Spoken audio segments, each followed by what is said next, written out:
Hello, everyone, and welcome back to Fan Behavior. I am Zoe here with Hannah. Sup? We are reunited So after nice a to see few you. weeks break.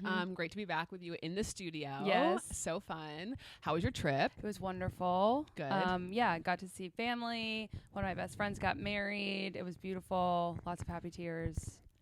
Lots of oysters consumed. Love it. It was Love great. it. The weather was gorgeous. Of course, it was like nice there while it was also nice Yeah. here. So, I mean, I was appreciative and grateful, but Yeah. then it was cold. And It's like always nice to be someplace tsunami warm when I came home. when it's cold, like where you live. Yeah, we got the blizzard the next day. Right. And I know it melted by the afternoon. But Yes. still, I was driving home and the rain. I mean, anytime I drive in the rain now, like all I can think about is just like, I'm going 65 miles an hour. You're like Max Verstappen in Brazil. Yeah, it's unacceptable that they do this, Yeah. that they drive in the wet. I know. Too much spray, Yeah, it's very very low scary. visibility.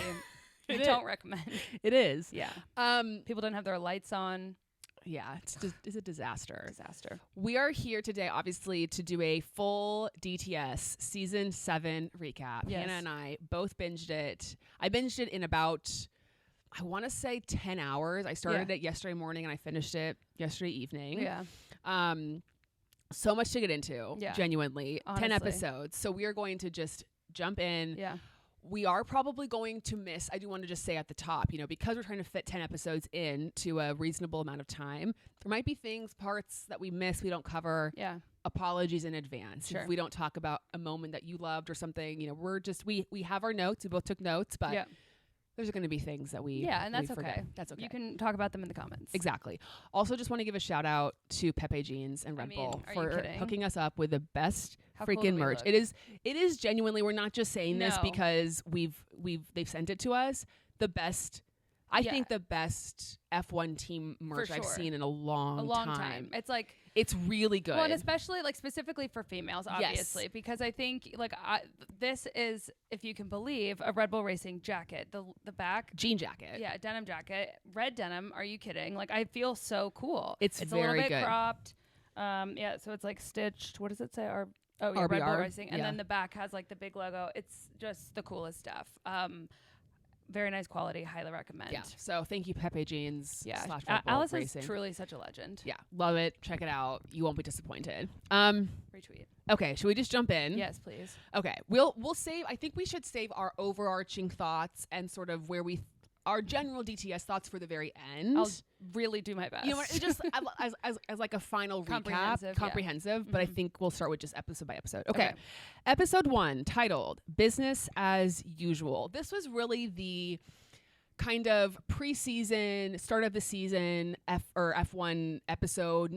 It was focused on certain people, but it was kind of multiple people everyone, being focused. Starting out with Jerry and Christian was certainly a choice. It was a choice. I honestly, I don't know, pleasantly surprised isn't the right word. I'm glad they put it in because I think it's important, because I think it's like, I don't think it's blown over in the sense that like people have really forgotten about it, but I think people kind of forgot about it because it was so long ago. Yeah. And so I'm glad they put it in. I think it's important that it's in, and it's like they would have gotten a lot of flack if they didn't put it in at all. What do you mean put what in? The whole Christian allegations storyline? Like I think they would have, if they didn't put any commentary on that at all. And honestly, the fact that they even had Christian speaking about it at all was that part was surprising to me. Yes. But I don't think they could have gotten away with.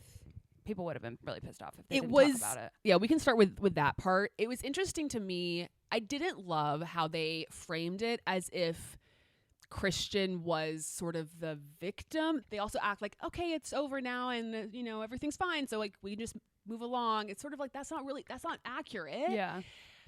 So I don't know. There were just parts about that I just did not like. Yeah, but I will say I think, in defense of the production company, that was Christian's standpoint, right? So I think in a lot of ways, like they were showing it as the truth from the narrator that they had. Yes. But yeah, I mean, it's just kind of like, yes, I was weird. glad that they covered it. I'm glad they brought it up. I'm glad that it was at least people, because a lot of people who maybe just casually follow Formula One didn't really know about it. Yeah. So I think it was good that it was a massive story. Yeah, it was. Like it was huge. Mm-hmm. So obviously I think people that listen to this podcast kind of know how we feel. I mean, we talked about it last year when it happened, and Yeah. So anyway, it was interesting to see. Yeah, watching them like walking into the paddock though, like Jerry. And that gave me. Oh my God, it like broke my heart. I know. Like she just looked so. It honestly, and this is like I'm not trying to make, but the comparison to me is like the Katy Perry documentary when she like plasters on her smile after she's been like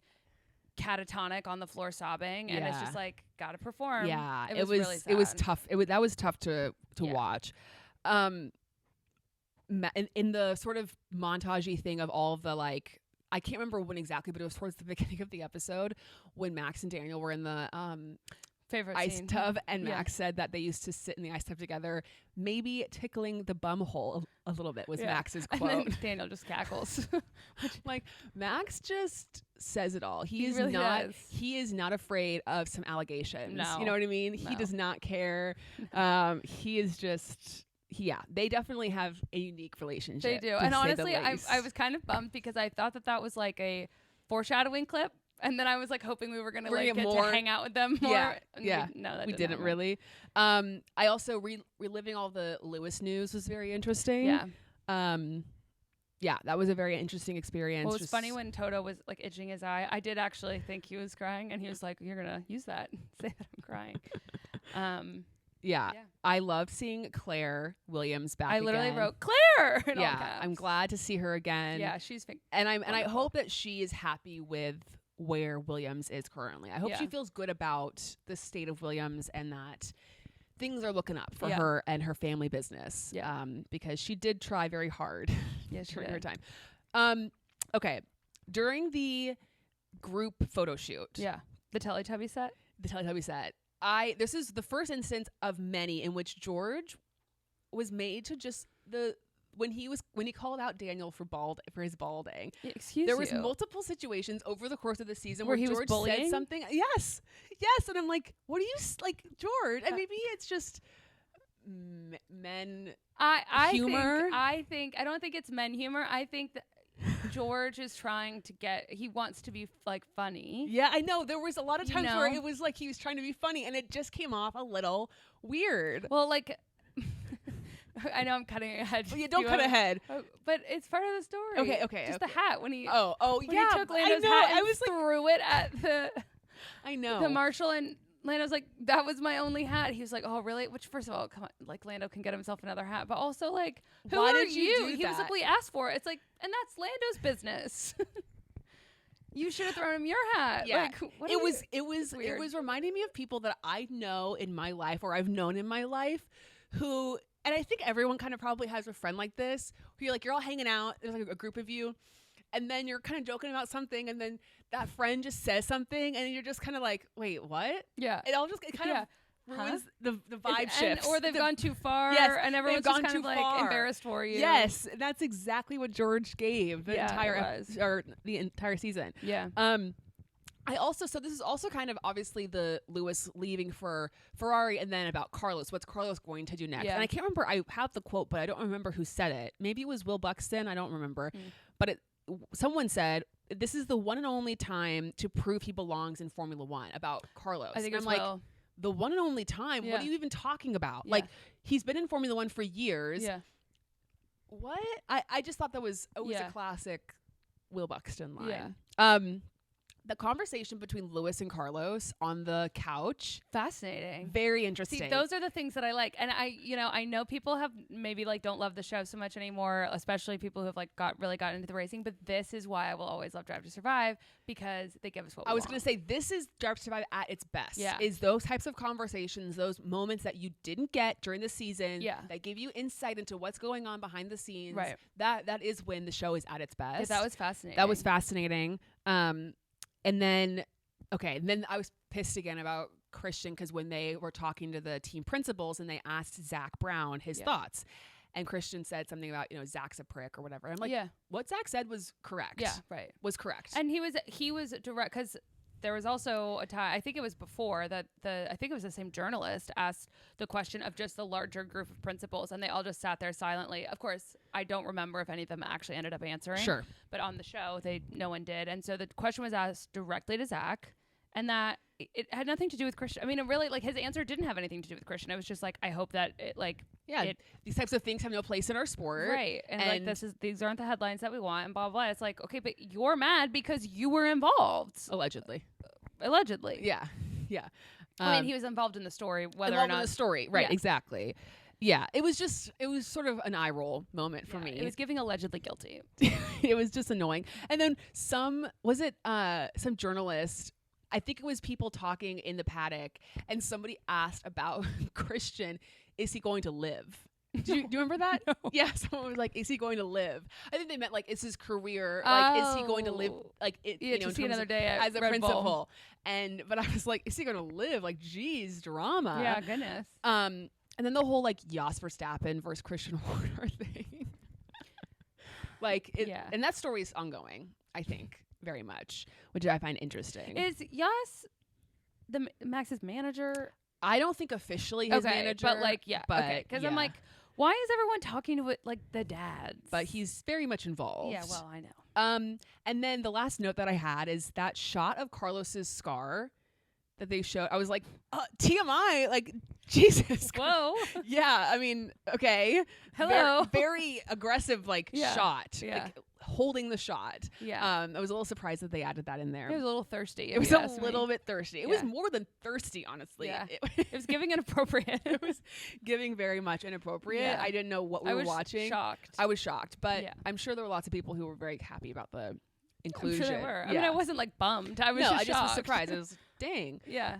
Any other notes from you on the episode? Well, I was very excited to see that Carlos Dos was in the interview room. Of course, which we could talk more on later. Yeah, he's definitely a main part of DTS for sure at this part. Yeah, but we've never seen him like directly speak to camera, have we? I think we have. Oh, we have? Yes. Oh, I didn't recall. We have. Well, it was like the first time for me. Yeah. Relive it all over again. Yeah, but this was just like a setting the scene episode, kind of big storylines of like the off season into the I did actually, one thing I thought was weird when Toto went to like give Lewis a hug and Lewis like kind of went for the handshake. Well, he went for the handshake first, then they hugged, and then Lewis kind of just like turned away. And I thought that was kind of weird. Obviously, I have no context about what happened before that or like where we are in the timeline, but I was kind of like, you scorned him and he's trying to make it feel comfortable. What are you doing? Right. But again, I have no context. Like, I don't know. It just felt like kind of an odd moment. I thought Toto was, it was nice of him to go and give him a hug, but maybe that was disingenuous because maybe Toto never hugs him really unless they've won something. I don't know. Sure. Unless I want to cast aspersions. Lewis has given him something. Yeah. Okay, should we go on to episode 2? Yeah, just keep it moving. Frenemies. So this is the Max versus Lando episode. They love making frenemies out of these boys. Of course they do. Yeah. Of course they do. The first note that I have is, do we really need to see Zach Brown's toes? Zoe? My first note was, oh my God, baby drivers, because they were showing us all the... And then I said, Zach's toenail, ew. What? Why? We didn't need it. Like, no one. First of all, you're not supposed to give feet pics for free anyway. And certainly, it wasn't. I would have paid not to see. It wasn't necessary. We saw that his legs were in the pool. We get it. I don't know. Like, I clearly he's not a producer on it because I think he would have cut that out. But yeah, that was a weird one. It was TMI. I'm so glad you noticed that too. Of course I noticed it. Yeah. It was just colored. It was too much. Sorry, Zach. Yeah, I mean, it's not your fault, but yeah, it wasn't. Yeah, I don't think he loves the shot either. I'm sure he's like, seriously, how are you gonna do me like that? And then the next thing I wrote in all caps is Jensen. I also wrote it in all caps. Thank God. Took them long enough. Yeah, right. Took them long enough. God. Like, thank you for giving us Jensen and replacing somebody else. Yes. And putting someone else involved. Yes and amen. Like, right call in all respects. Yeah, wow, I loved seeing him. And I was like one of those, like someone was talking and I was like, oh, who's that? Then there he was. Thank you, Jensen. Gorgeous man. It was interesting seeing Lando talk about how it was interesting hearing him explain how he thinks of Max as a driver and then how he thinks of himself as a driver and sort of the difference of them and how Lando cares a lot about what other people think of him and you can tell that he really does get in his head. Bad. Yeah. And Max, it just doesn't, he just so much, I don't know, he's like so unique in that way. Yeah. But I'm not obviously an F1 driver, but I relate to Lando being like, I'm affected by how other people see me or think of me or Sure. how people view me. I thought that was I don't know that he's always, I guess he is pretty vulnerable or he reveals parts about himself, but I felt like it was a pretty revealing. I think so too. I think it was the most vulnerable he's been about that. I think he said it before, but you could really see it in his face. Yeah. Oh my God. The next note I wrote, I don't know. I think it may have been when George knocked, or maybe it wasn't. I don't know. But I wrote, George is kind of a bully. LOL. I don't know what the scene was. Oh yeah, so they were doing the driver's parade, and then the paddle that made me excited because that picture, or the picture on like one of the pictures on my phone background is the day that the four of the George, Lando, Alex, and Max at paddle. So that was fun. Lando's little car, and then WTF, George throwing his hat. Yeah, I was just, why is he doing that? That was just annoying. And like I don't know, George was being annoying in this episode. Well, you could tell too that like George immediately knew it wasn't funny because he was like, "Ha!" Like I thought everyone would laugh, and Lando's like, "Well, my hair looks like crap, and I don't have another one." And he was like, "Oh shit!" Also, I need like it wasn't funny. The hat too. People forget it has. People pay money for these drivers to wear these hats with these sponsors on the hat. You know what I mean? Yeah, sure. It's like it's not just like it's part of their look. Yeah, their look. Lando wins obviously, and then when Zach, I got emotional again. Went to hug Lando and he goes, "Broken rib time." I was like, what? Zach celebrating is just too much. He is, I mean, I get it. Obviously, sure. I would be jazzed too, but his particular brand of celebration is unique. I did also write that it was bold of Christian to say that you don't want to be in the wanker category. I just thought it was interesting. Exactly. I also, people noticed this and pointed this out on the internet that, so in the shots of Max, the shots after the race when they're all in the cool down room, they mix shots of Miami and then Zandvoort. Shots of Max were not from Miami, they were from Zandvoort. He was like happy for Lando. Like, I mean, he was pissed he lost, but also like so again, this is how Drive to reality Survive television. Is. But I did think it was sweet when he said, "I can win it the way I am." Yeah, I know. That was when he did. That was sweet. I thought it was when Zach revealed that Lewis, Fernando, and Seb messaged him about the win. Yeah. I was like, that's an interesting, I mean, group. I'm not surprised about Lewis because he used to drive for McLaren. Fernando the same. I mean, Seb is just a nice person, and I think he just was like, congratulations. And I could see that too. But I was like, oh, it's interesting. Yeah.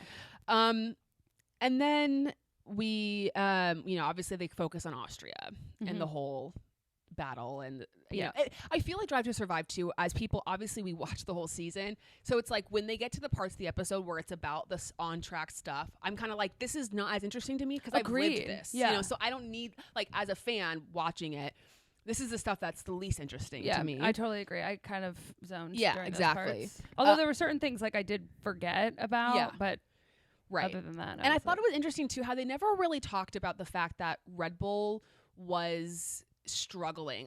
They never really put it into the context of like Red Bull was going through this period where their car was not very good. Yeah, like Max wasn't winning. Yeah. And it's sort of, I mean, again, there's a lot of things they didn't get into, and we'll get to all of that. But again, they only have so much time and whatnot. But anything else from episode 2? I know we kind of got to keep chugging along. Okay, episode 3, looking out for number 1. The first thing I wrote is Susie. Yeah.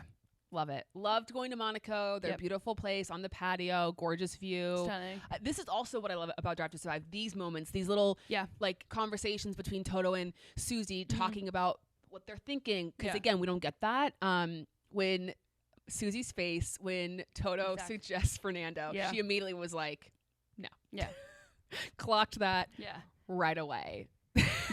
She's like, really? Well, and I mean, her point was fair. I mean, totally fair. I'm sure it was a lot more like, politically correct than what she wanted to say, but it's true. Like, you're not gonna like start a new era with a driver who's in his mid-40s. Yeah. I also thought it was really interesting because when obviously she brings up, or they bring up, that Max is a potential, right? Yeah. And when Toto says, quote, "Max knows right from wrong," I thought that was really interesting because it was sort of, I think, in the context of sort of what was going on at. It made me think, and this is just my opinion of it, that it was like Max was what's right from wrong in the context of the situation at Red Bull, and that maybe he doesn't want to be involved in that type of situation. I thought that was kind of interesting. Yeah, it was. George's flip-flops. This is why we're friends. I said, ew, George's flip-flops. And I also wrote, he is so British. I know. He's Blimey. so British. Yeah. I couldn't get over it. Yeah, I also forgot, or maybe I never knew. I think I did know and just forgot that he made a PowerPoint presentation for Toto, which is so on brand. Exactly. I forgot George retired at Silverstone. Totally slipped my mind. Yeah, same. I just forgot about that. Mhm. Obviously love seeing. I mean, I wish they did. I'll get to this probably at the end. We talk about the whole season. There wasn't enough Lewis for me in the agree. show. And Yeah. there wasn't. I wish there was more of an episode of hearing from him Yeah. rather than just people talking about him Yeah. and his move. You And think that was his choice? I don't know, maybe. I would imagine so, I guess. But like his Because win I at think that they would have really taken advantage of having him a part of the yeah, story. that's true. But his win at Silverstone, I mean, they covered it, but I wish we would have seen it more Yeah. because that was so monumental and it was so huge. Yeah. Like if someone who is only really participating by watching the show, they don't understand how significant that was. Exactly. Yeah. So then they go to Spa. They Mhm. cover Spa, and their whole the whole storyline is obviously Toto is trying to figure out, does he need to hire another number one driver, or can George be the number one driver when we get somebody else to Yeah. kind of be the second driver? And so they go to Spa. What they don't talk about is that George had won in Austria like a couple of weeks earlier, or like a month earlier. So, but they're acting like, you know, George has to prove himself. It's Yeah. like, well, George has won this season. Mhm. And then George wins in quotations, but they never cover the disqualification. Oh my God, right. I was Totally. like, that's so funny. I was like, I don't remember him winning here. Yeah. Like, Totally don't cover it at wow. all. Yeah, that's so true. I did appreciate when he won, he said boys and girls. Because, you know, I don't love when they're always like, yes, boys, or like, thank you, boys. It's like, I like that he said girls. Sure. But yeah, I thought that was weird that they didn't even address the fact that like there was not even a title card, like a screen with Yeah. George Actually lost. and Lewis won. Yeah. By disqualification. Yeah. That was funny. And then freaking Kimmy. I Doll. love him. I love him so I much. love him. Yeah. Toto being like, how was school? Yeah. I was crying. I was like, oh, it's all right. I was like, Doesn't even have his a driver's little license. dad just talking to his son. Speaking of dads, do you know whose dad's really good looking? Kimmy's. I don't know if I really locked in on Mm. him. Okay, I'll have to give it another look. Yeah. But I just love Kimmy. Yeah, I he's really sweetie. love him, and I'm a huge fan of his, and I am just so excited for this new era of Merc. Yeah, and when Toto dodged Muhammad's phone call when he was Yes. watching, that was funny. I would also decline. Well, but I just love that was caught on camera. Like, know. those are the moments, too, that it's just like, oh, that's funny. I And, know. like, what will Muhammad say to that? Will he care? Does he even watch? I don't know. Who knows? If Anything you're else? listening, hi, Muhammad. Anything else from episode 3? No. It was a good episode though. Yeah, it's fine. It was interesting. All right, episode 4, Carlos Sainz. Love the episode title. Great name. Episode titles this season have been good. I do think some of them did come from Will Buxton's commentary. Oh yeah, that's It's- a good point. We've got to see where signs. He said something like that, and I was like, oh man, I thought. We don't okay. know though. We don't know. It could be some genius at Netflix. Yeah, who made it up before We don't know. Will said. Yeah, maybe.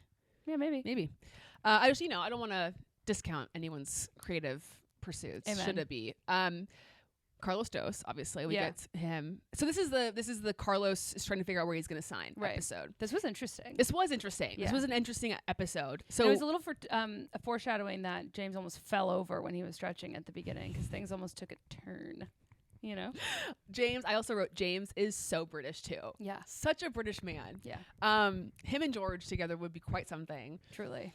I wrote poor Logan. I feel like they I just know. really glazed over Logan. I get it, and we can get into that at a different time, but it just made me kind of sad because also they didn't ever talk about. They made it really seem like Logan sucks, Yeah. and that's why we're changing, and how they kind of put all the blame on Logan, which I'm not saying he wasn't blameless. He obviously had mistakes, but Australia, for example, Yeah. that was not Logan's fault. Right. So I don't know. That was Yeah, hard. that And was then hard. I wrote James is in love with Carlos. I know. I mean, In love with him. understandable. Yeah. Yeah. In love with him. Okay, the scene of the Alessandro Bravi, I think his name, the head guy for Audi Steak, Uh-huh. whatever, driving in the boat. Yeah. I was like, this is a scene from Succession. Yeah, like totally. this is some, I was like, this is straight from Succession. Yeah. But I forgot about how Audi, I don't know why I forgot, because it was such a big storyline, but I had forgotten that they were close to also signing Carlos. I had forgotten that they were a part of the equation. Yeah. I was like, oh yeah, I forgot that like the lead that we all thought that the team he would sign for would be Audi. Yeah. But I just forgot about them. Mm-hmm. How do we feel about Jack saying Carlos is the paddock slut? He didn't mean it like that. I know he didn't. And I felt so bad for him because his communications person was like, or Prince Charming. And he's like, but you know what I mean. Yeah. And anyway, I thought it was funny. It was, yeah. I mean, I think people definitely have their different opinions about it, but I don't, I mean, agree. I think it was obvious. It was definitely in the context of like everybody wants him. Like from a team to be their driver. Right. I don't think he's actually. Yeah, of course. I don't know, but that's not how I meant it. Yeah, in the context is important. Yeah. I did write Christian saying Reverend Vowels was funny. That was funny. Yeah, because I was like, you're kind of right. Yeah, you're totally. kind of right, Christian. And look, two things can be true. Yes, at once, exactly, exactly. That was funny. Yeah. James talking about how like courting a driver is like dating, like the text, dinner, hotel room. I was like, oh, okay, interesting. Well, I was just waiting. I was like, so take us to the hotel room where you're signing the contract so that this isn't creepy and weird. It was also very interesting that Carlos was going to sign at Barcelona. I know. That was, did we know that? I think there was chatter because Maybe it was like the home race and it was going to be a thing. True. And then I think Flavio, but who I like do not have memory of in the season at all. Yeah. I literally wrote, who the F is this guy? Yeah. It was. Then I remembered. Yeah. That was interesting to me how they were waiting for him, thinking it was going to happen. Honestly, so unprofessional. And poor James, like obviously it still doesn't matter. Like he's so desperate for this boy that it's just like, it's like he might just not be that into you, dude. Yeah. But he's just like, please, anything I need to do. Right. I just feel bad for the team that like had to get all the champagne together and like get that room last minute so it was private and secure, and then it was like for nothing. Yeah. So then enter Flavio Briatore, who is quite the character. Certainly, quite the character. Obviously, they explain he's a controversial character in the paddock. Yeah, and he was trying to make some moves. I don't remember Alpine being a conversation for Carlos, though. I do. Okay. I do. Yeah, I didn't remember that. I remember that it kind of, I mean, at that time, I remember it was like midsummer where he was then, because it was kind of like Audi's out of the mix, and now it's between Alpine and Williams. So. Well, I don't know that it matters what my opinion is, but I'm happy he chose Williams. I'm happy he did, and happy for James, and happy that his pursuit he was able to he worked the hardest. He worked so hard to get that and deal Williams done. Deserves they do the driver lineup they have. Do they I think it's great for their obviously on track performance, but their brand as a whole. I also think it's great for Carlos. I think someone said this, I can't remember who it was, that you can kind of tell too recently Carlos has kind of been freed from the Ferrari shackles of media. Yeah, like he's on freaking Stanley Tucci's. I can't wait to watch that of the show, which is so funny. It's like so random. It's such a random group, like him and Tan France. I'm like, what are you guys friends? Like, I know. And Mel C from the Spice Girls. That's funny. But yeah, so you can see he's kind of having a little bit more fun now. He's like expanding his brand a little bit more, which is fun for him. Potentially coming for George's brand. Exactly. Mm-hmm. Anything else about episode 4? No. All right. Episode 5, Le Curse of Leclerc. This was a big one for me, obviously. Yeah. I just have to share a anecdote. So obviously we see Charles Leclerc going into the grocery store to buy some miscellaneous things, and his car gets declined. Yeah, incredible. But what is so right before funny, he gets on a super yacht, this is just a story from my own personal life, but it made me laugh hard. So I went to Monaco a number of when was that, 2022 I think, with my brother and my cousin before we went somewhere else, and we were in Europe, or we were in Monaco having dinner at this sushi restaurant, which is actually on the start finish line. And typically in Europe they only bring one bill. They don't split checks like they do in America. And so oftentimes one of us would pay, and then we would just, Venmo each other or whatever. So my cousin Kelly, who's a very funny person, the bill comes and she's like, don't worry guys, I got this. And she had this Apple card that was kind of very heavy, kind of like a hard one. So she like taps it on the table, like, I got this, joking. And so she hands it to the waiter and they, do the bill at the table. So he taps into the thing, declined. Tries again, declined. And she just hadn't transferred her money over into that account or whatever. So then one of us paid. But we always joked about how like Kelly's card got declined in Monaco. So when I saw this scene, I immediately messaged her. I was like, do not ever feel bad ever again. Yeah. Because literally the Prince of Monaco, Charles Leclerc, had his card declined at a grocery store. For $11.57. And I don't know what the conversion is in US dollars. Basically but the same. Not much. Yeah, it's basically the same. So and then he just like jetted off. He was getting drinks for his yacht ride that day. The irony is incredible. Yeah, so I just said, don't feel bad anymore because Charles Leclerc gets his card declined in Monaco too. Yeah. So that's very funny. I hated reliving all of the Monaco nightmares. Yeah. I just never need to see those again. No. Ever. Not good. Not good. The screaming. But, it's all positive now, but it was just. The screaming is not good. No. I wrote, not those horrible pants. Him on the. Oh, God. They are like, they never die. Never die. No. Him on the stage. Yeah. With just the tie-dye blue-white pants with the Ferrari polo. What are you doing? I don't know. What are you doing? I don't know. It's very traumatic. It's like reliving it over and over again. Actually, Judson said the Monaco grid before a race is traumatic for a driver. Well, those pants are traumatic for fans. No offense. And it's really just the way they're styled. I think he could manage, because let's be honest, Lewis could pull those pants off. Sure. They're just not being styled appropriately. And it's not good with the polo. Well, right. That's my point. Yeah, you gotta go. The just wear khakis. Yeah, or just wear plain jeans. Yeah, we don't need to get crazy and fashionista. Yeah, exactly. Do what Lewis does, either full team kit or no team kit. Yes, exactly. Yeah, exactly. Getting a haircut from his mom, I just loved that. And he was panicking that she was going to cut it too short, which fair enough. Thank you for saying that. She's like, I'm just getting rid of this bulge, which I just love that he maybe has this one spot of hair that just gets super thick. Leo is so cute. So cute. I just love Charles so much. And seeing him just ride his bike to the track every day. I mean, of course it makes sense. He lives right there. But very casual. Yeah. I don't know. He doesn't play. Not that anyone, I think, really plays into superstar. Well, I guess they kind of talk about that in a future episode. But he just seems a very down to earth guy. Yeah. And obviously very happy to see relive the win and all the things and play the piano. It was just a nice, sweet episode. Yeah, it was. I really liked it. So my last note about this episode was when Fred compared himself to a sperm whale. I don't remember the context. Oh, he was like, I don't swim well. I've been compared to a sperm whale many times. And I was like, I also freaking love Fred. Just seeing him in these things. I'm like, he's friends with everyone. That's something he's perfect. No one has a bad word to say about Fred Vasseur. Everyone loves him. Everyone thinks he's funny because he just treats everyone. He doesn't seem to be like, oh, that person, I don't know. He just seems like he's nice to everybody, which I appreciate. Even if he stabs him in the back later. Exactly. Sorry, Toto. Okay, episode 6, Wheels of Fortune. Mm-hmm. So this is the McLaren episode, essentially, and how awkward things got at points over this in the season between Oscar, Lando, and just McLaren's kind of fumbling the bag, so to speak.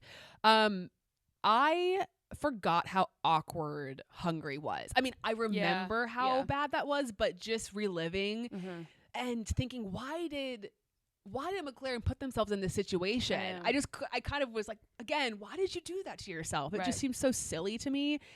And then watching Lando's engineer be like, come on, it's just like, oh my God, that was stressful. Yeah. And it was interesting to hear from Lando after the fact and talk about it. Now, it makes a lot more sense. Exactly. Or I can see it for what it is from here, but when you're racing. And him acknowledging how it was, he didn't just see it from his side. He also acknowledged that it was awkward for Oscar too, which I think was good. Yeah. And then it's this whole no number 2 driver thing, which obviously there's been rumors and stuff that it's in Oscar's contract that he cannot be referred to as a number 2 driver and that kind of thing. Mark Webber thing to do. Yeah, because he was. Right. And I'll be interested because then didn't they ask all of the principals about a lot of them, yeah. And they 1, were like, 2, and you have to have number 1. What was interesting though too is oh God, I've already lost my train of thought. something about Zach had said that McLaren has always run with 2 numbers, but is that true? Like, I guess I wouldn't be able to have really, I think so. I mean, I think that is true. So, I mean, it still could be part of the contract, but it's just an interesting strategy because obviously, and as we see at the end of the season, it does well for them in terms of the constructors because they have equally strong drivers, but it does hurt them when it comes to a driver's championship because the prioritization gets lost. And maybe I hope for their sake that they've figured things out for this season because they're going to need to. Yeah. Christian worrying about being the villain was funny. And then when they go to Monza, and Ferrari actually makes the right strategy call, like Charles Leclerc went. I'm like, what simulation are we living in? That was also fun to relive. And I didn't know Zach didn't graduate high school. I didn't either. Did you know that? Yeah, No. I was surprised. I didn't know he was kind of a more like not rebellious kid, but I didn't know he. Yeah. I don't know. That was interesting. I didn't know he was on Wheel of Fortune. I actually did know that from Red Flags. Right. Yeah, maybe I did. Any of the clips looked familiar. Yeah. Yeah. But it's also interesting. Like, you know, school's just not for everyone. No. And he's still doing just fine. You very saw that pool. I did see that pool. Yeah. He's doing well for himself. And then reliving Baku and Oscar winning. We saw Nicole Piastri. Yeah, I did. I wrote Nicole Piastri with the crown emoji. I loved that. And that was fun. I had forgotten. I mean, I knew Oscar won another race, but I was like, oh yeah, that was a great Oscar performance. And was this the episode, where they relived? Was this when we also saw like the Checo Carlos crash? Yeah, I think so. That was also crazy to relive. I also just thought it was funny. And I guess, you know, it was how they showed it on DTS. I don't know. I couldn't remember if this is actually how it happened in real life, but that it was the same, like the day before, you know, that race weekend was when they decided to like have the conversation that they were prioritize. Lando, and then he whiffed it. Yeah. Yeah. But anyway, it all worked out in the end for them. Anything else about episode 6? No. That's when I was watching. I think I think I watched this one today. I didn't take a lot of notes on that one. Okay. Episode 7, In the Heat of the Night. This was my favorite episode. Loved this episode. 5 stars. Loved it. So they did like they changed it up. Yeah. And they basically they covered 5 drivers: George, Lando, Charles, Alex, and Pierre. And they kind of let them take content and footage of the weekend and sort of follow each of their stories, which I loved. I did was too. Like, they hated every second of it. But well, some of them I think kind of liked it. I loved it. Wait, who wrote my knob's gone? Or who said my Lando. knob? Okay, I just wrote it, but I didn't. Oh, yeah. He did. Oh, he said like from 6 to 3 inches? Yeah. Is that what he said? Well, he said from 6 to 3. Well, someone in the background said you didn't have much to go on like before, and he goes from 6 to 3, and then someone said centimeters. He never said inches. It was very funny. George and Alex flying. Love Alex Albon is the funniest. I know. I love him so much. He's so funny. Like when he was filming George and he was going to go landscape with this one. Like he's just he gets it. He's funny in a way George can never be. Yeah, 1000%. And like that's fine. I also want to give Alex a shout out for I just posted on our Instagram, but you know they did the whole back to school thing. They put their favorite artists, and Alex wrote Chapel Roan is his favorite artist. It's like he gets it. He is one of the girlies. He gets it. Did you see the TikTok of Lily reading a chapter of Fourth Wing to Alex? I did. His like all of his facial features were so funny. I love him. And them talking about how George and Alex fly commercial, and then Lando flies private with Max. And you know, because George and Alex, I think they both are quote men of the people. I think George really wants to be seen as a man of the people. He does strike me as a guy who he's very like frugal. Yes, like sorry, if I could afford it, I'm getting on the PJ. He's not gonna spend unnecessarily. He's got his retirement account for all sure set up and good to go. Like money but manager. Also like if you're gonna be able to travel with one of your best friends, like sure, it's fun. And I mean, and it's not like they're sitting in the back. Exactly, they're not in economy. And the way they were just like chilling, and I think the whole probably crew, like their team, and then some of the crew were there, so I think they basically had first class to themselves. It's not like a bunch of people were in the way. George traveling with not only a pillow but a duvet. Too much. And also not unexpected. No, I wouldn't be surprised if he pulled out a whole new bed set and was like, "We're redoing the bed." You know. We also saw his toes again. I know, which was unfortunate. I just wrote again. I freaking love Alex. So much. Also, I wrote, I understand Charles' frustration with Pierre always being late. Charles being like, he's freaking late again. Yeah. Like he's always I'm late. gonna start eating. I don't care. Well, at this point in their friendship, like tell him a different time. I know. Like that's on you. That's you on need to you. start working on that dynamic. But also Pierre, be on time. I understand. But for 20 years of friendship, Pierre's always late. I know. So you have to, love him through it and find a different strategy. I know. Charles had to consistently figure out a different strategy. So certainly he can manage this. But this is not Charles' strong suit. He's not good about lying, and he's not thinking like that. He lied to his dad. He did lie to his dad. I was actually really sad hearing him say that. I know. George, when George and Carmen were going to the pool, and George was like, "We would be skinny dipping," or like, again. No, you wouldn't. It's just, again, I think he thinks it's funny. Yeah. And maybe it is funny to some people. Sure. It's funny because it's not funny. Right. Do you know what I mean? Yeah, that's how we view it. Like, it's funny because it's like, George, shut up. Yes. But yeah, maybe it was just not our type of comedy, I guess. I said, George has said 100 cringy things this episode. Oh my God. When he said, when they're in the driver parade thing, and he said, "You like a hard-on, don't you?" to Lando. Yeah. I'm sorry, what? I didn't like that. No, I didn't like it. Again, I think it's funny. This is the face I made. Yeah. Yeah, it was a little cringe. And I was just But I did love how much like BTS we got of the driver parades. Like, I know. one perk of them being in one of those trucks all together. I felt like we needed it to be Office vibes, where George said that and then Lando looked directly into like camera. The Oscar, like, yeah, I gave a face like what? I mean, then it was the race, obviously, and things happened.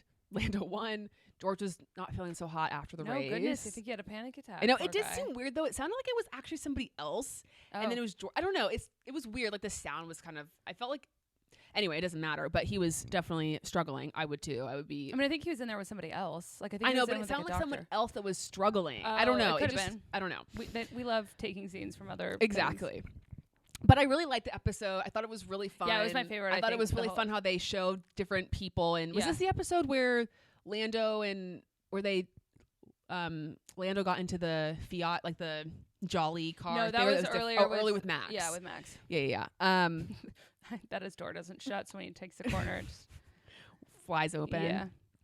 It was great. Yeah, loved it. Okay. Should we get to episode 8? If you're ready, I'm ready. Okay, I think so. Elbows out. I just wrote, oh boy, here we go. Yeah. I wrote Daniel crying emoji. Yeah. So it starts out, obviously, Daniel on the farm, which is interesting. Another timing thing. Mm-hmm. The hat he was wearing in the scene, like with his family. Yeah. I'm like, that hat was from, it was an Enchante hat, and it was from the motocross collection, which came out in the fall. So that was scene was post him leaving Formula One, but they kind of framed it like it was preseason or maybe during the season. Right. But it was pretty clear that it was after the season was over, which whatever. But unless I guess he could have had a hat. But, and not posted about it or whatever. But I could tell kind of too by like his hair and stuff. Yeah. Not to be like a creepy person, but I could tell that was later in the year. All the backward hat stuff was really criminal. Yeah, I know. The Pierre effect still affects. Hard. Mm-hmm. I also wrote, it's crazy how, so in season, and I got the parallels because in season 1 of DTS, we start with Daniel on his farm, and then it's like, the end. But it's crazy how in season 1, his nephew was a toddler. It was like a little baby. True. And now I was like, I didn't know he had nephews this And now age. he's driving a freaking like whatever that thing is called on the farm. I was like, wow, obviously we all know time is time. But it really put it into perspective how much has changed and how people have grown up. Mm-hmm. I was like, I really didn't need to relive. I get it for the context of the show. Mm-hmm. I didn't need to relive some of those moments, and I also didn't love. This is just from a biased fan perspective. That they didn't show any of like the high points of his season. Like they just didn't focus. Like where was the Miami performance or like his great qualifying things that he had? It was sort of like add to the story of him being booted. Exactly. Yeah. So that was just sort of like okay. I also thought it was interesting how they framed it all around Silverstone. Yeah, I know. Like that was the deciding race when it was really. Spa was really when a lot of shit happened, and Silverstone was not really like super.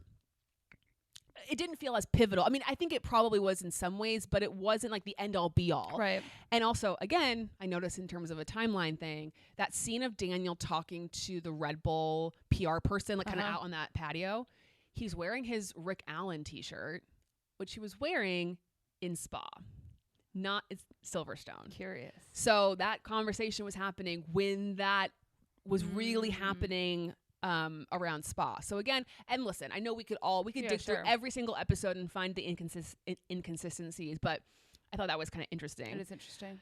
Well, now that they've got, Swiftie-esque FBI agents as fans, they really need to be a little bit more careful. Yeah. We got Liam, so we got obviously him involved in the episode as well. I wish that they had shown more of Yuki. Yeah, I know. I knew you were going to say that too. But I did. I mean, he wasn't even it's just like, of course he's not, because that's how it kind of like, yeah, that's the story of the that's situation. The storyline is that Yuki's just in the background. But also not just for that purpose, as like an entertainment value, he's kind of like one of the breakout stars, so to speak, of Drive to Survive. He's one of your entertaining people that you want to see do things. I'm sort of surprised. And he had a great season too. Yeah. I don't know. I was just surprised they didn't focus on him more and show him, because I don't know, he's just like an interesting personality. Yeah. But yeah, we got Liam's Silverstone test. And then they had, Daniel's goodbye thing. Hardly. Oh yeah, in the show. In the show. At least someone gave him a farewell. Yeah. Arrivederci. Yeah. And that compilation of all of the... I know. It was very full circle, because it was like, this is really the journey of so many people who've gotten into F1 through DTS. It was really like a closing of a chapter of all of us kind of like, okay, this is the end of this moment. There was something that I found very... relief isn't the right word, but like that he was kind of, and I don't know when these interviews take place, like what in the timeline, if they're all happening at like all at one time or if they're throughout the season, but he was just like, I just don't know if it's worth the risk anymore. If I have it in me. I think publicly it was always kind of like, yeah, I want this, I can keep going. But I think there was maybe more doubt than I understood, which in a way like makes me feel better. I still disagree with how it was handled. Sure. Especially because, Clacker's got a full season. Also, where was Clackers? Like, I mean, they just totally, and if you're listening to this and you're like, who the hell's Clackers? Sorry, it's Checo. A nickname for Checo. It's the long story. Yeah. We'll get to it at some other point. There really isn't even a story. Yeah, it's not a story. But I'm like, they didn't even focus on him at all. Where was his, and I'll get to this later, but like they just basically were like, yeah, so Checo's out and Liam's in, but they gave him no sort of goodbye, nothing at all. I'm like, okay, that's sort of weird. Yeah. They did include Liam flipping off Checo. Yeah. Which was definitely a moment. Certainly was.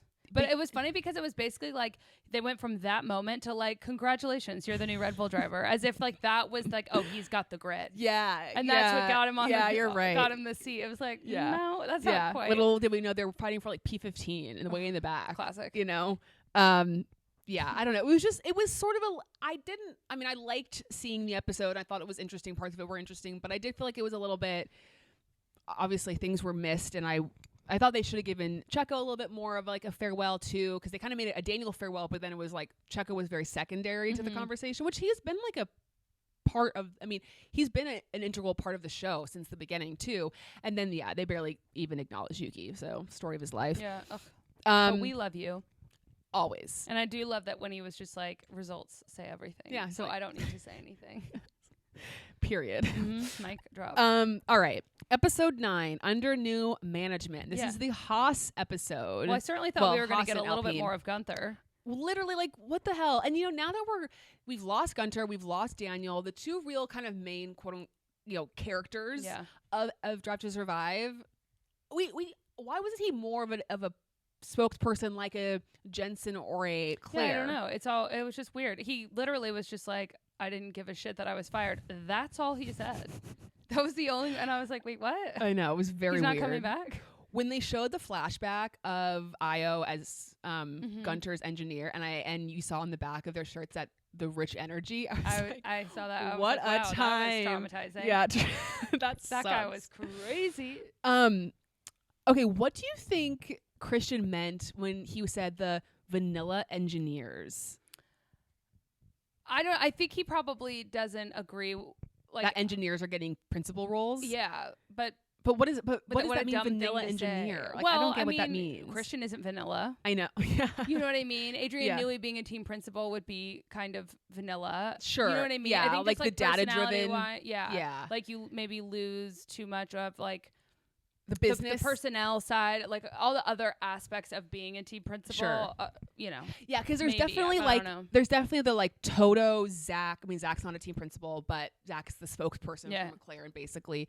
Christian group, and then there's like the James Vowels, who you know, there's the IO, there's those people who are more data driven, definitely more in the numbers. Yeah, but there also is a very different, like if we're looking at like IO and James Vowels, like there's a different charisma with James. Yeah. You know what I mean? Like he does seem to and not that IO doesn't. I'm saying that right. Yeah. Right? Okay. But it seems like he has like a different, and maybe it was from learning from Toto for so long, but he has more like business knowledge too. He wasn't like just an engineer and just like stayed in his lane in that way. Sure. I don't know. Yeah, I wrote he just like says things he doesn't need to. Who? Christian. Yeah. But like so do I. So yeah. I can't say anything about that. Do you remember the orange Alpine? I totally forgot about that when they showed Esteban spinning out in Coda. Mm-hmm. Also, I didn't love, you know, we've never been shy about, like, I think people that listen to the show know that we haven't always been the biggest Esteban fans. Mm-hmm. But I didn't love how they were spinning this whole thing as if Alpine's problems were all Esteban's fault. Like they were acting like they were terrible because of Esteban. I'm like, your car was garbage. Yeah, well, and like the narrative is like Esteban's complaining about the car and they think it's all Esteban's fault. It's like, guys, somewhere in the middle is really what's happening. And the car was terrible. Awful. And so I was like, okay, this is sort of not fair to Esteban at all. And then obviously they bring in Jack Doohan and Flavio's like, I control you. Every millimeter. It was like, geez, scary. Yeah.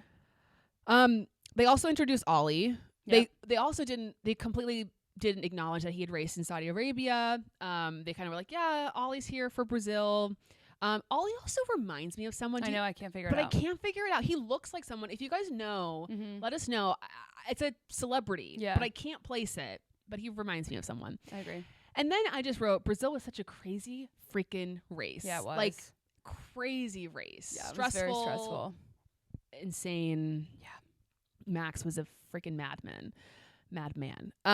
Anything else from episode 9? It wasn't one of my favorite episodes. No, it wasn't one of my well, I did write Cat to Survive wasn't a funny joke.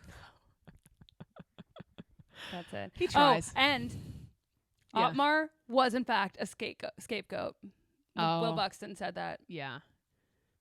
So, because he wasn't the problem. Yeah. Or the only problem. The only problem. Justice for Otmar. We don't know. Justice for Otmar. We have a long list of justice for insert. You have a lot of grievances. Alpine, Renault, former team principal. Yeah. Rip. Episode 10, Endgame. Mm-hmm. So this is, again, a moment where us being F1 fans really played a part because I was like, why are we going back to Brazil? We just did Brazil. Yeah, we've been there. Yeah. And then they're going back acting like it's this new thing. It's like, we just saw how Brazil happened. Now we're going back. But it was an amazing, Max was freaking amazing that race. That was, I think, of all the times that we've seen him race as fans, that was the most impressed I've ever been by Max. Yeah. And everybody else not complaining. They were right to complain about how scary it was and how dangerous it was. It was dangerous. And Max just being cool as a cucumber and just in control. I could do this for 4 more laps. And just or whatever. So, really impressive and incredible. Yeah. I also noticed too, like, there was a lot of Christian Jerry content the entire season. I know. Like, a lot of moments of Christian and Jerry FaceTiming of them. And I think that was very pointed. Yeah, I think that was very intentional. Yeah. I just thought I just wanted to know. Well, because when he was FaceTiming her in the car and he was like, by the way, just so you know, I'm like, as if she didn't know. You're just randomly FaceTiming her while you're being filmed. You just thought it was a convenient time. Yeah. I just hope she's okay. Yeah. I also wrote, I don't know what this is about exactly, but I just wrote, sometimes I feel like Zach is just too American for the people he spends his time around. Yes. Sometimes I'm like, was it when he was grilling? the people. Or no, that was in an earlier episode. No, but just like the things he says around like his team and his staff who are not as, who are, I don't think many of them are American. I just wonder if it's just a different sensibility. Americans, Certainly. oftentimes. And a little bit more boisterous. Yes. It was just the things he says, they do make me laugh because I'm just like, it's very dad vibe energy, dad jokes and stuff. And then when they got to Abu Dhabi and the Lando breathing heavy, do you remember? I was like, hated that. Like, get me out of here. Too much. Yeah, I didn't like it at all. It was unnecessary. And like, can't even confirm that it was actually Lando. Exactly. You know, like, so yeah, I understand they were trying to build tension, but it really made my skin crawl a little bit. It wasn't great. No. And then the last note I wrote was, I just freaking love Fred Vasseur. He's the best. Him hugging everyone at the end of the season. And I love that we ended with like Toto's voice memo to that was Lewis. sweet. I thought that was nice because it was also like a nice farewell to the season as a whole. Yep. I completely agree. Mm-hmm. I wanted to just run through some things they forgot to mention, some storylines. Okay, great. So we basically got no Franco Colapinto at all this season. So right. I didn't even We think did about get him. There was an overtake that happened in Coda where they said like Colapinto something. And I was thinking to myself, if I don't know if this who's doing this or if this is like a person, but if anyone like didn't watch F1 before and we're just going through all the seasons and they all of a sudden heard about this Colapinto guy, they would be like, who the hell? You've never told us about this person at all. Yeah. They don't acknowledge Logan leaving. Yeah. None of that. That's true. It's kind of weird. Yeah, I feel like the weird. Franco storyline was a big storyline. And he was such a part of the other seats. Yeah. And he was so great. And he's so charismatic. He's like a great person to have on Drive to Survive. Totally. I'm just surprised they didn't. Yeah. I bet he'll be in Drive to Survive season 8 if they do one. If they do one. Well, I've heard some rumors that they might be done. It might be done. I don't know. That'd be so lame. Checo leaving was very much like glossed over, barely really acknowledged. Valtteri and Zhou, like barely any mention. Yeah. And then both leaving the grid. K-Mag, same thing. Really barely any acknowledgement of that. No Aston Martin, which was so weird. No episode about them. No Adrian Newey to Aston Martin. Like none of that was covered. It was weird also given the fact that Aston Martin started, they were the lead episode last season. And then there's just not even I mean, they didn't have a lot going on except for the Adrian Newey thing. They weren't really involved. But and that I feel like they could have, to make the Christian Horner story more dramatic of like how Red Bull was falling apart. I feel like that's where you could have slipped that narrative in. But yeah, I thought that was interesting. And then they didn't do any of the George and Max drama. Oh, true. Which I thought was kind of a miss. Like, why didn't you? And maybe that was just other people said we're not doing that, or there was some higher ups who axed it. But that was a big part of last season, and they didn't cover any of it. Good point. And I'm hopeful that the drivers won't get fined for cussing in this television show because they racked up quite a debt. I know. Okay, so now we've finished the episodes. Final like thoughts, feelings about the season as a whole, like just general vibe. Drive to Survive is always going to be very important to me and to you, I think, because it's why we're here.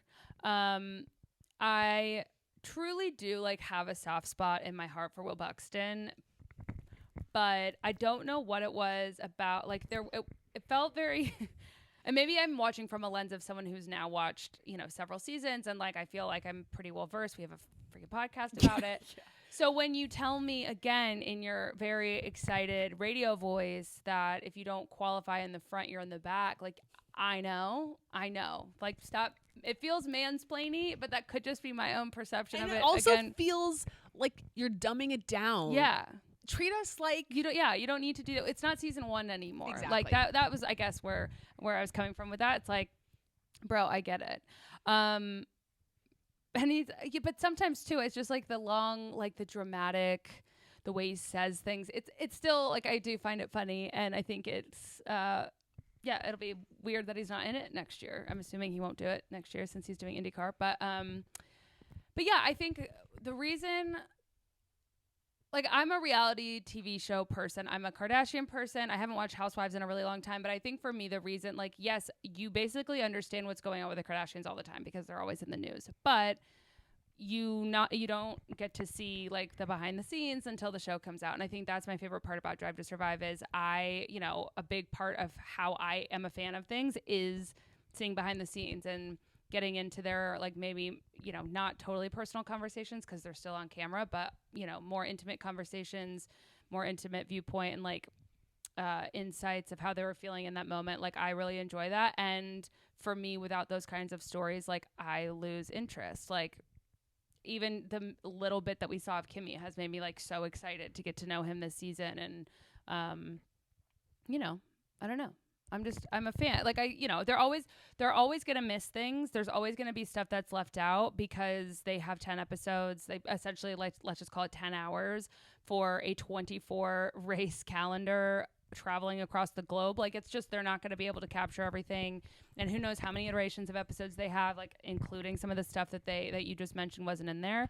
But I think I'm always still going to like it and appreciate it. And it's, you know, I'm glad they made season 1 for sure.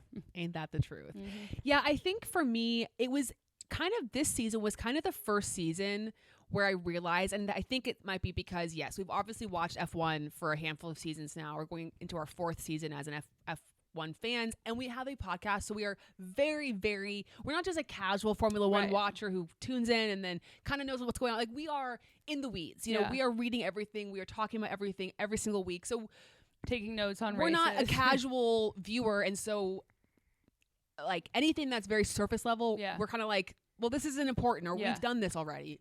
And it's probably, the show is not for people like us anymore. Right. You know, it's for the casual viewers. It's for the people just getting into the show. But I think that's kind of where it could use maybe a shift, I think. Like, to our point earlier, I think when it's at its best is when it's giving us the behind the scenes scenes with Toto and Susie, or the Lewis and Carlos conversation on the couch. These little moments that we didn't get in the season that provide context for decisions that are made, that make us or help us to see the behind the scenes stuff, all that kind of thing. I don't feel like we need, and I get it again because there might be people who are watching it who never watched F1 or didn't watch that season, but I don't know that we need as much of the actual racing stuff anymore. I think it was important early on, but I think we could kind of shift the way that the show is created in a bit to make it more of like a behind the scenes kind of personal stories, getting more into